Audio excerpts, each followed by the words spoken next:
Algal research along Lake Erie shores is continuing to develop. Now, the University of Toledo is going onshore to look beyond the water. Laura Sandlin joins us in the Satellite Center with much more tonight. So what is the university doing? Jeff, this year, Toledo launched the Great Lakes Aerosol Monitoring Research Study, which focuses on the possible harmful effects of living near the water with algal blooms. Funded through grants in the Ohio Department of Education, the University of Toledo is conducting 2 studies furthering algal research. The first study will collect air from the lake, where it will then be transported back to the university for testing.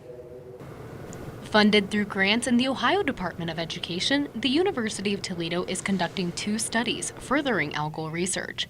The first study will collect air from the lake, where it will then be transported back to the university for testing. And we can then take those toxins, bring them back here in the lab, and we can aerosolize them on human cells, and we can look for things like markers of inflammation to see what these toxins are actually doing to human cells. Dr. Stephen Haller is an associate professor of medicine and is the head of research for the project. He says the study focuses on how algal blooms affect humans. We started in the lab, and our big question was a lot of the studies looking at these cyanotoxins from harmful algal blooms that can be released from harmful algal blooms. A lot of the initial studies were done in just healthy settings. So our take on it is, well, not everybody walking around is healthy.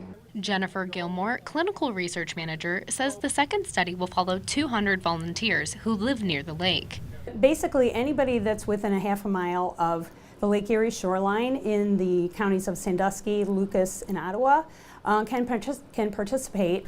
For the next 5 years, participants will meet with researchers 3 times a year, where non-invasive tests will be performed to gather cells. We collect the data, we do the work, and give it to the scientists, and they look at it, examine it, and go from there. Dr. Haller says Toledo is looking to address concerns and answer questions the community and researchers have had for years.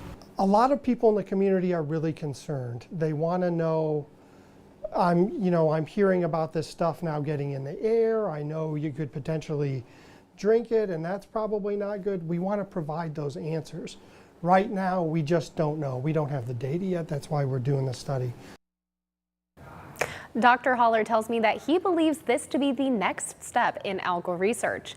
Reporting in the studio, Laura Sandlin, WTOL 11.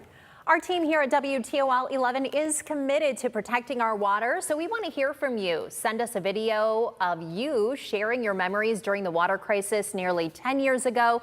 You can text it right now to 419-248-1100. Make sure to include the word water to get a link directly to all of our coverage on the water crisis.